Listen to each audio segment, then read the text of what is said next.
1140 The Fan. Talkin Money.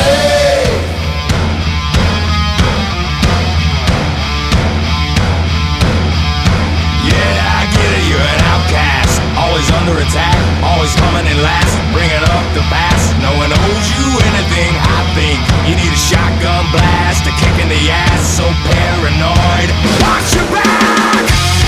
Let's get back to action with Talkin Money and your host, Jeff Tarbell. Yeah. We did get a winner. John, was it? John probably went on my Facebook page and found the answer. I think I posted it. $500 billion with a B. $500 billion. So was that like 3 zeros?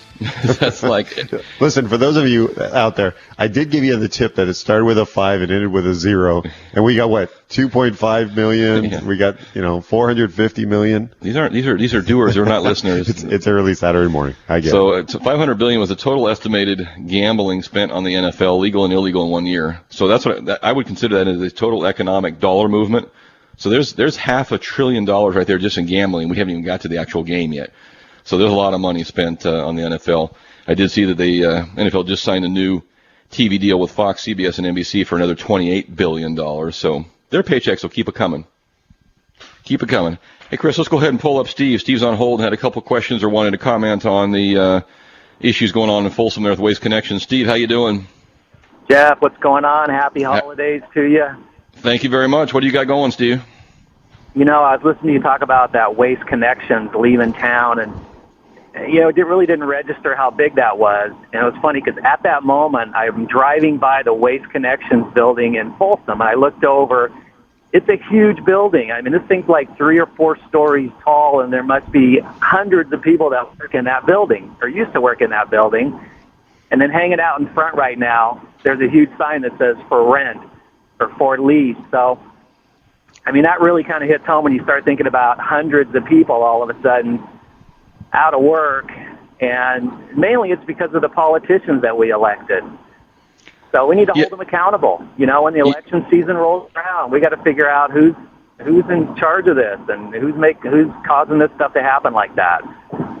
Yeah, Steve, I agree. And Chris, you can put him back on hold because I'm getting so much road noise there. But it's funny because he says that because the same day I drove by Waste Connections, I drove by in the morning and was going up the hill and looked over there and said, well, at least they're still there, and I came back. By the time I had come back, they'd already announced that they were gonna leave. And so there's some controversy on whether they're leaving because they're more centrally located. I think it has to do, I think they were very clear a year ago when they said, this is not an environment that is subject to growing your business.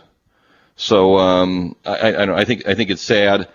And I think we continue to run out of town, either purposely or unpurposely. We run out of town people that are bringing business and bringing jobs. And that's why I asked earlier in the show today, text me or call me. What does California do well? Why would somebody want to start a business here? Why would you want to be in business here? Don't tell me it's the weather, and don't, what do we do to foster growth in our state?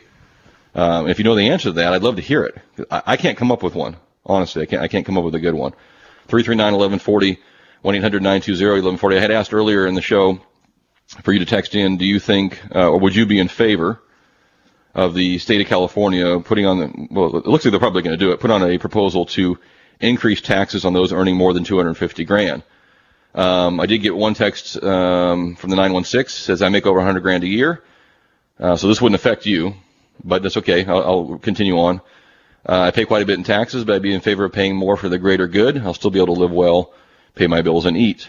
That's not the point. The point is, do we give more money to a group of people that 84% of us say are not doing a good job running our business? Their business is the state of California, and 84% of us agree that they're not doing a good job. So do we give them more money to a group of individuals who we don't think are doing a good job? That's the point. The point is not whether would you pay in more, should we pay in more. I don't feel like that I'm getting the bang for buck for my dollar. I'd love to, it's not a matter whether I get what I give more.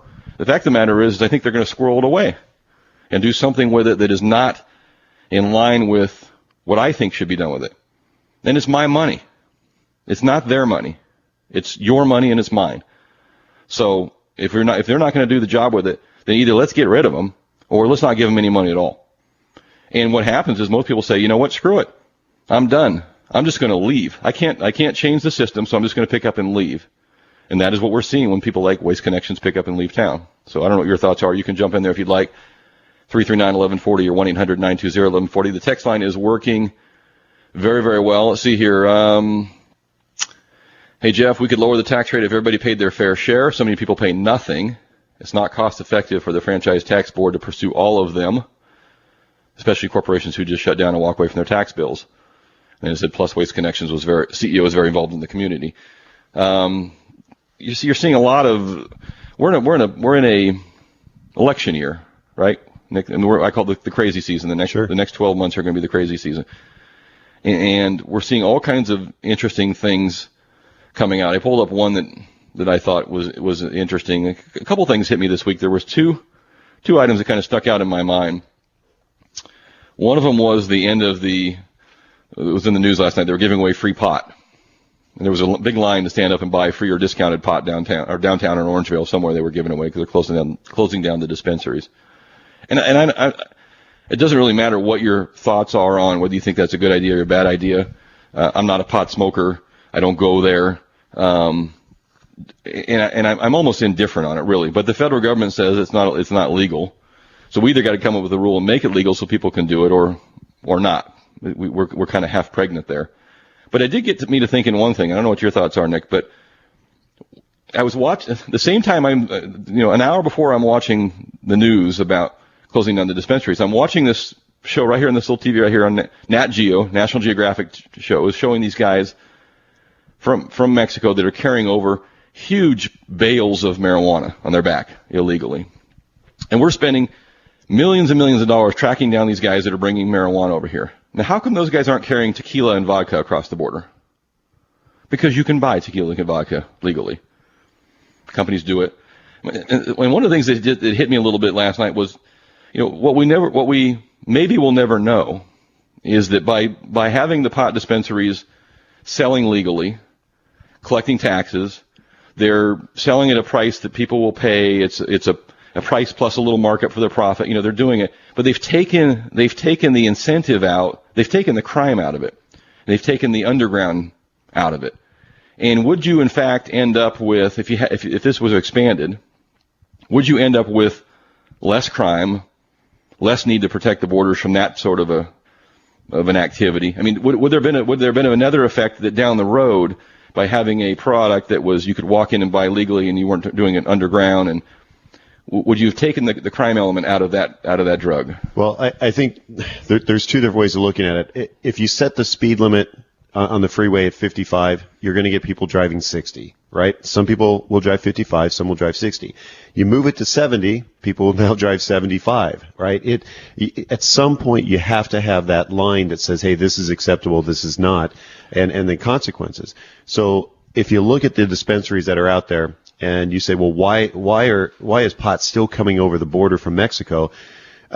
I think it's going to take time for us to look back and say, okay, as soon as the dispensaries opened, I'm not doing a theory here or not, but are more people now smoking pot because they have access to it, or are just the people that were getting it somewhere else now able to get it legally? So if you step back, and it might take 5 years for these numbers to come out, but is there more pot being smoked because it's now more readily acceptable, or you can get it, or is it because the price is I don't know, still high at the dispensaries, and what they're bringing in from Mexico is cheap? I don't know. I mean, but overall, what's that doing to our community? What's it doing to our environment?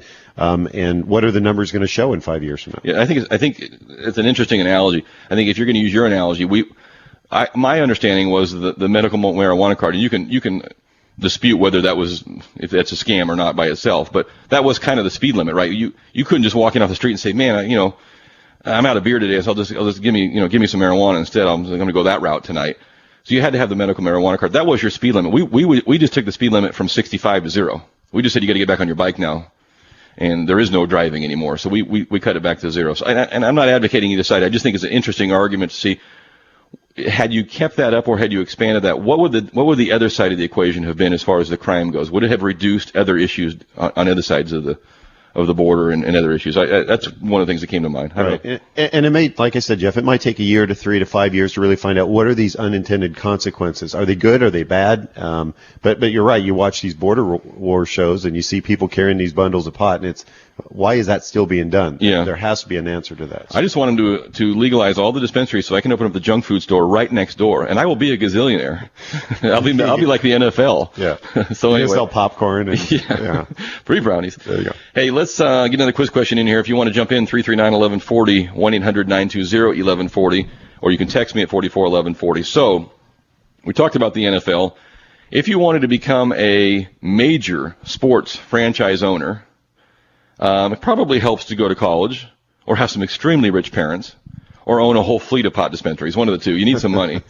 But the Wall Street Journal came out with a survey of they ranked the top 10 schools for graduates who own sports franchises. And the number one franchise owner, the number one school has 7 current major franchise owners. And Robert Kraft of the Patriots is an example of this. So what school, university, did Robert Kraft go to and is noted for having the most professional franchise owners in sports today? If you know the answer to that, 339-1140, 1-800-920-1140, or you can text me at 441140.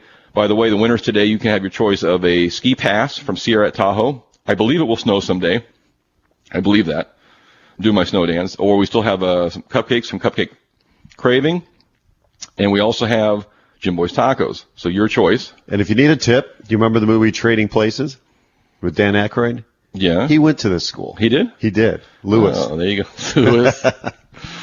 339-1140. Chris, let's go ahead and take a quick break. This is Talkin Money. My name is Jeff Tarbell. And we'll take a break and we'll be right back.